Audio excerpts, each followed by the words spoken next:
Hi everybody, Tom Willard here with the video of the week. This video is entitled How to Lock in Profits. I'm going to talk specifically about the importance of having stops and a trading plan. Some interesting things that have transpired here recently in the market, and I'm going to show you a chart that I think will help you immensely in some of your market assessments. Before continuing, feel free to read this trading and investing disclaimer. You can pause the video here before continuing. Welcome back. On this video, I'm showing the slide of pretty much a comprehensive slide of the QQQ, which is the ETF I use to keep a general gauge of the NASDAQ stock market.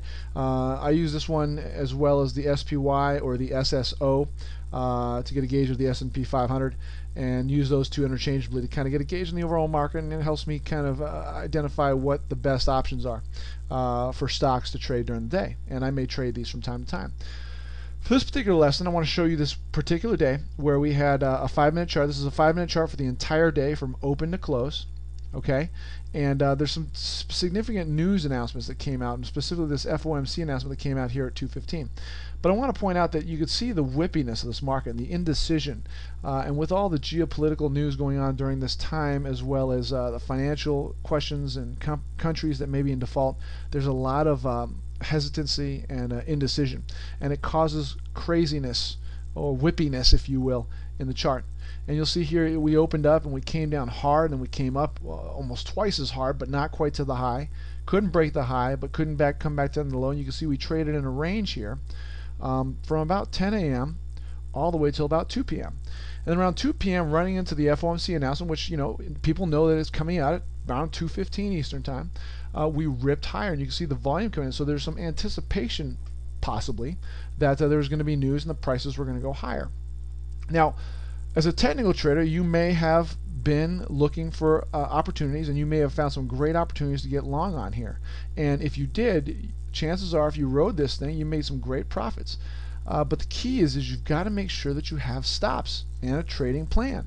Now, the stops would have kept you so that if you were technically trading, you see this new high, your first target probably would have been around where this morning high was.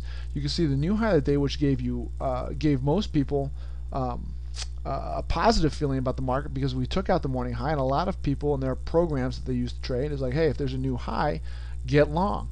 And you can see that fairly quickly those people or those programs that got long on a new high of the day in the afternoon got crushed.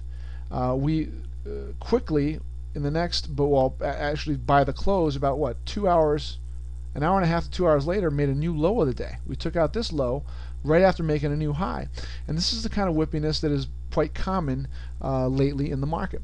And so having a plan allows you to not get caught up in the euphoria of the news and the announcements and what have you. And remember, it really isn't the news itself that you need to be paying attention to. It's the reaction in the charts to the news.